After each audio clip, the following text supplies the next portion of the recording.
اور علامہ خادم حسین رضوی صاحب کے تمام نئے بیانات سننے کے لیے ببو ٹی وی کو سبسکرائب کریں، بیل آئیکن کو پریس کریں، ویڈیو کو لاسٹ تک لازمی دیکھیے گا۔ اور کوئی مقصد کوئی نہیں ہے لبیک کے نعرے کا۔ لوگ اس کو سیاسی بناتے ہیں، میں آپ کو اس کا معنی سمجھا دیتا ہوں۔ لبیک کا معنی ہے حضور میں بھی حاضر آپ کی عزت و آبرو کے لیے، آپ کے دین کے لیے، آپ کی ختم نبوت کے لیے۔ حضور میں بھی حاضر، میری اولاد بھی حاضر، میرا مال بھی حاضر، میرے ماں باپ بھی حاضر۔ اس کے علاوہ اس کا کوئی معنی نہیں ہے۔ اگر کوئی کہتا ہے میرا لبیک سے تعلق نہیں تو پھر بتائے قبر میں حضور جواب ہی لبیک بنتا ہے، اور کل قیامت والے دن جواب جو ہے امتی کا لبیک ہی بنے گا۔ بھائی حضور بلا رہے ہیں تو کیا کہو گے؟ حضور ہم آ گئے، ہم آ گئے۔ تو اس واسطے یہ جو لوگ بک بک کرتے ہیں نا، ان کی بک بک نہ سنا کریں۔ کان بند کر کے حضور سے پیار ہوتا ہے۔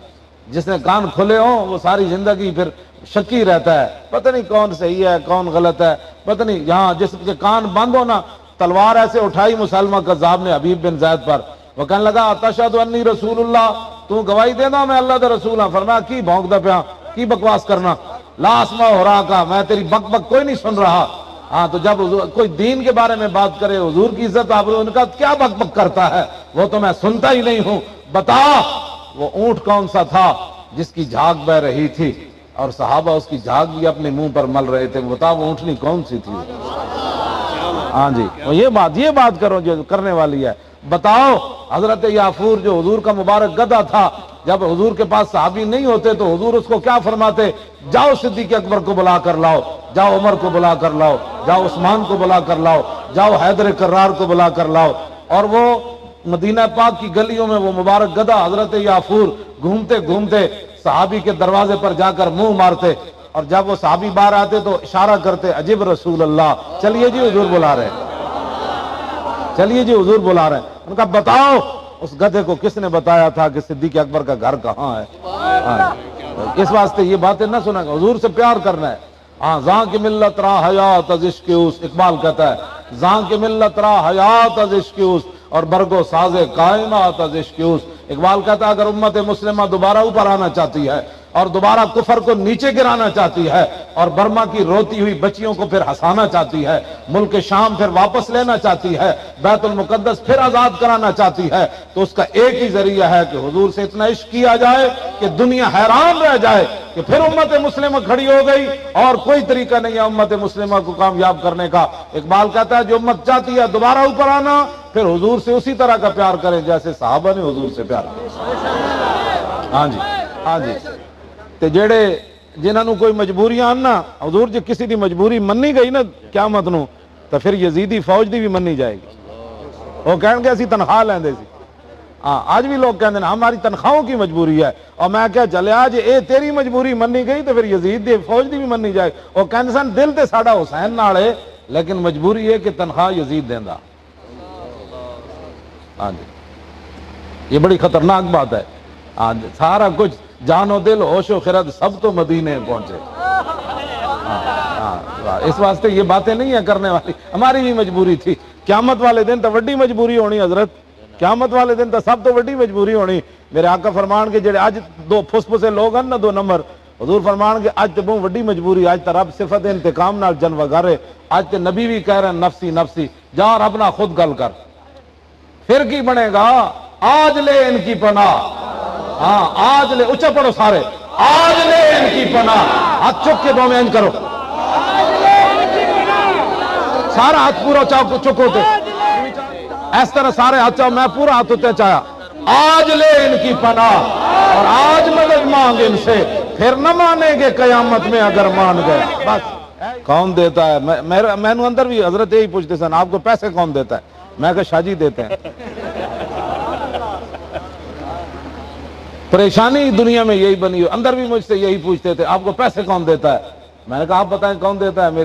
آپ نے میری موبائل پر 50 ٹیپیں لگائی ہوئی ہیں، ہو سکتا ہے میرے قریب ترین بندے بھی تمہارے ہی بیٹھے ہوں۔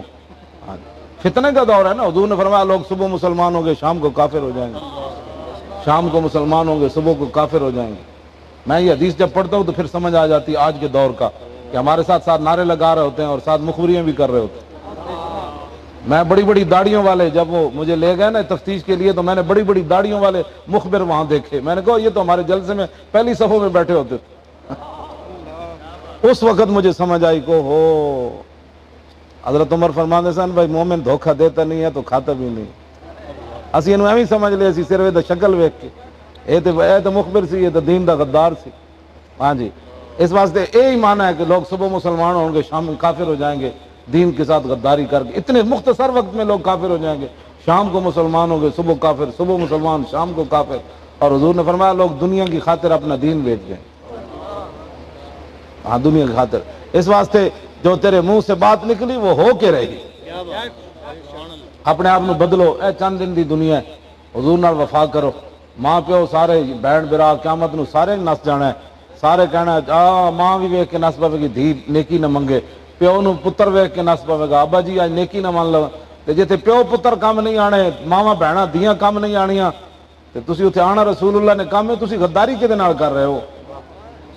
سمجھ رکھی تھی زندگی چاہیے کہ اسی غداری کے چند دن دی زندگی. ہمارے وہ شاہ صاحب فرمایا کرتے تھے جاگنا ہے جاگ لے افلاک کے سائے تلے، اور حشر تک سونا پڑے گا خاک کے سائے تلے. ہاں جی، حشر تک سونا پڑے گا. آج حضور نال پیار کرو، آج رسول اللہ نے عزت آبرو دی گل کرو، آج حضور دے دین دی گل کرو.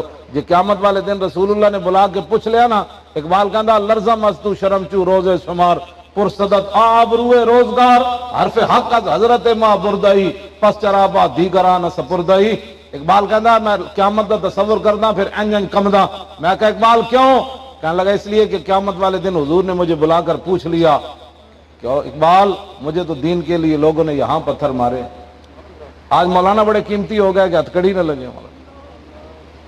پیر صاحب بڑے قیمتی ہو گئے کہ ان کے خلاف پرچہ نہ کٹے. تو میں نے کہا پھر نعرے کیوں لگاتے ہو غلامی رسول میں؟ موت تو بڑی دور کھڑی ہے ابھی. موت آج تو قسمت والے نو آندی ہے. اور میں نے دسو جی صحابہ دے ٹکڑے ہو گئے، یہ سارے غوث کتب ابدال پیر فقیر مل کے اس گرد راہ نو بھی نہیں پہنچتے جتھے صحابہ دے گھوڑے چلے. او حضور دے سامنے کٹے تے اج دے پیراں فقیراں دے مولویاں نو کی ہویا؟ حضور دی عزت دی خاطر حضرت صاحب نو کڑی لگ گئی. تے میں کہا پھر 10 امیر حمزہ دا جگر کیوں کلیجہ کیوں کٹیا گیا؟ عبداللہ بن جاش نے نک کن کیوں کٹے گئے؟ تے انس بن نضر کہتے صحابہ بہت دل تھے. انس بن نضر رہ گئے سن بدر چو پیچھے، کسی وجہ تو پیچھے رہ گئے سن. یہ نہیں کہ بہت دلی دی وجہ تو پیچھے رہ گئے سن. میں بس گل مکان لڑا. انس بن نضر پتہ ہے پھر کی کہنے سن؟ واللہ لئن اکرمن اللہ ربی القل مشرکین فی لیرین اللہ ما اصنع. یا اللہ بدر چ تو میں رہ گیا پیچھے، یا اللہ تو میں نو پھر عزت دیتی، میرے رب نے میں نو عزت دیتی اکرمن اللہ. پر آج لوگ کہنے جی اوہ اچھا جی انج بھی ہوندا ہے. میں کہا تو پھر بہت دلا دین پڑھے ہی کوئی نہیں. فرمایا جے میرے رب نے میں نو عزت دیتی القل مشرکین فی، جے میرا مقابلہ ہو گیا حضور دے دشمناں نال مشرکاں نال، جے میرا مقابلہ ہو گیا کسی موقع ہوتے پھر کی ہوئے گا؟ لیرین اللہ ما اصنع، پھر رب بھی ویکھے گا میں کی کرنا. حضور ہے تو پتا نچن لگ پاؤں. اے تو میرا دل کرتا میں بیماری نو اینج کر کے جھٹک کے تو کھڑا ہو جاؤں. اے جی گل ہے، فرمایا رب بھی ویکھے گا میں کی کرنا. پھر میدان احد لگ گیا. امیر حمزہ تے جگر کلیجہ کڈیا نا، تے حضرت انس بن نضر نو انج جدو شہید ہو گئے نا، کافر انج لٹا کے جویں اسی ٹوکے تے قیمہ نہیں خریدے، انج کر کے آپ دا انج قیمہ کیتا انہوں نے. انج کر آپ دا جسم مبارک دی کوئی شے نہیں بچی، آپ دے جسم دے قیمہ کیتا گیا، انج کر کے قیمہ کیتا گیا، انج کر کے بالکل اتنی بوٹیاں. آپ دی ہمشیرہ نے نہ ناخنا تو پہچانیا کہ اے میرے برا دے ناخن.